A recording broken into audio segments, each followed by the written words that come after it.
If your parent is going to be moving into an assisted living facility and you think that your family caregiver duties are over, well, this video just might be a reality check for you.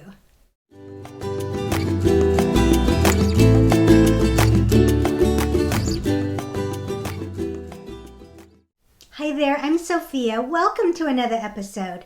I make weekly videos to help family caregivers navigate the resources, the options, and all the ups and downs that go along with aging parent care. I want the very best outcomes for both you and your parent, so hit the subscribe button so you don't miss a thing. I've had a lot of family caregivers tell me that once their parent moves into an assisted living facility, they think that their caregiving duties are done and that all the stress associated with parent care will be gone. While I hope that's true for you, and I really do hope that for you, this can be far from the truth for a lot of people. It really does depend on the circumstances and what kind of person you are and what kind of person your parent is. So I made this video to give you an intentional reality check because I feel like it's my job to make sure that you go into every situation with your eyes wide open so you're not blindsided. So when it comes to assisted living, if you've been the one cooking and cleaning the house, then yes, you are absolutely off the hook for those things. You don't have to do those any longer because those are included in the price of the facility. In my dad's situation, when he lived at assisted living, some things were dependent on his needs and really his personality. For instance, even though the facility would drive the residents and take them shopping for free, he would not go. He wouldn't go with them because he was so afraid that he would not be able to make it to the public bathrooms in time or not be able to find the bathrooms at all at the mall or at the store. So I continued to take him for his weekly trips to the used bookstore, which is actually okay because that has become our daddy-daughter thing for us to do together. But for the same reasons, I continued to do all his shopping for his snacks and the incidentals that he needed and all the errands he needed. And similarly, with the doctor's appointments, he was not a great historian. He would not be able to go into the doctor and talk about how he's doing and then report back any recommendations that the doctor had for him. And I could have used the facility's transportation to have him go to the doctor without me, but because of me and my need to be a control freak sometimes, and because I'm super on top of his medical conditions and his medications, I felt like I was the only one who could take him to his primary doctor and specialist appointments. But if your parent is a good historian and they can follow the doctor's recommendations and instructions, then using the facility's transportation for the appointments will work just fine for your parent. But if you're a control freak like me, you just might find yourself still having to take off work to take your parents to all their doctor's appointments, which for me caused a lot of stress. One of the biggest factors in how hands-on involved I continued to be after my dad moved to an assisted living was his financial situation. If you and your parent are not that concerned about finances and how much things cost, then yay, I'm so glad for you. More power to you. These are not going to be an issue for you. But for my dad, finances was a huge issue. And it might be a huge issue for a lot of you too.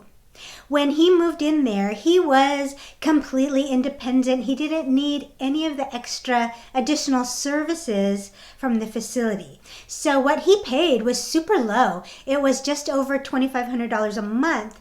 And that was low. It was the deal of the century. But that is all that he could afford. And that was with family chipping in to help out to pay. We were all maxed out. And every single service needed at the assisted living was an additional charge to the monthly bill. And because finances were really tight, I did what I could at the time to do some of those services myself, essentially. For instance, in order for the facility to manage his medications, meaning fill all the prescriptions and physically go to his room several times a day and make sure he took his medication, that costs an extra $400 a month. And that was pretty much the going rate for medication management at all of the assisted living facilities in my area. So I thought, well, that was ludicrous, so I managed the medications myself. And you know how many medications some of our parents are on. I was at the pharmacy every week picking up new prescriptions. Then I'd go to his place and fill his medication box every week.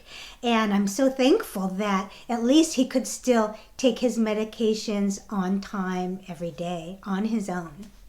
And you know when they say that at the assisted living facility, laundry is included? Well, it usually includes the sheets and the towels once a week. And unless your parent can get their laundry down the hall to the little laundromat all by themselves, then guess who's going to be doing the laundry? You got it, you. Some facilities will do personal laundry, but at a huge cost per load. And you know, honestly, sometimes I wanted to tell my dad, you better stay well because we can't afford any of those extra services.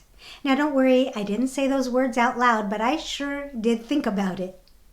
Bathing is one of those other services that adds on to the cost really quickly.